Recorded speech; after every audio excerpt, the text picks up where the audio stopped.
The mists of time have obscured much of the history of El Dorado Canyon, but a local family is doing its best to lift the veil from this once colorful corner of southern Nevada.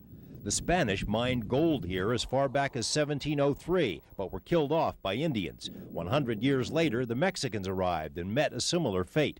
In 1861, white miners showed up to ask local Indians where to find gold. In fact, the rocks we're standing on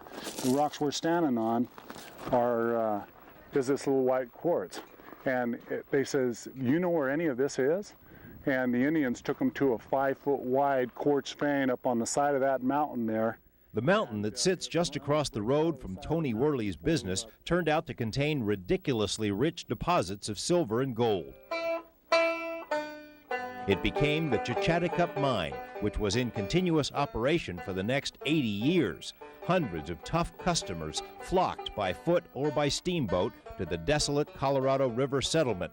Far more people than lived in the Las Vegas Valley. There's claim jumpings and murders and renegade Indians, and I mean, it was just a lawless place. The closest law was Pioche, 300 miles away, or L.A. Millions of dollars worth of rich ore was plucked from the mountain. In time, huge mining machines filled the air with noise and dust, and something close to a town was built. But the mine shut down for good at the outset of World War II. The town site was abandoned, the equipment left to rust.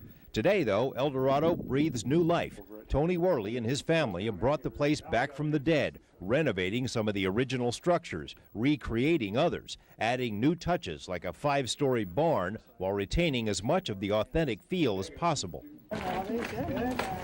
El Dorado has become a regular stop for tour groups and seems especially popular with foreigners. Japan's version of Britney Spears visited this year, along with Playboy models and the TV show CSI. And it's been a backdrop in 4 movies, got itself blown up in one.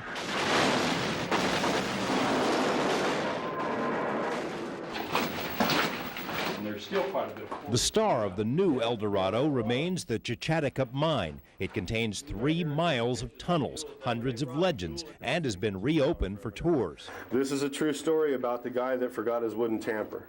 Now he tried to, he had his hole dug, he had his black powder in there, and this is in 1905, and he tried to tamp it with his chisel, and sure enough, it set a spark off that blew the chisel straight back out of the hole and right through his head.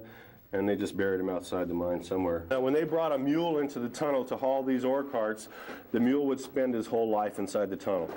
And from what I understand, the mules, after maybe a month or so, would go completely blind. These were quite a luxury of these guys at the time, rather than hammer and chisels. But can you imagine how much it took 2 guys to work this? It weighs about 100 pounds. It's solid steel. The air compressed, it must have been quite a racket inside the mine to use this. And can you just imagine, I mean, the stuff falling all around you, super precarious. El Dorado's rich past and promising future are becoming a solid draw for out-of-state visitors, but are still largely unknown to neighboring Las Vegans.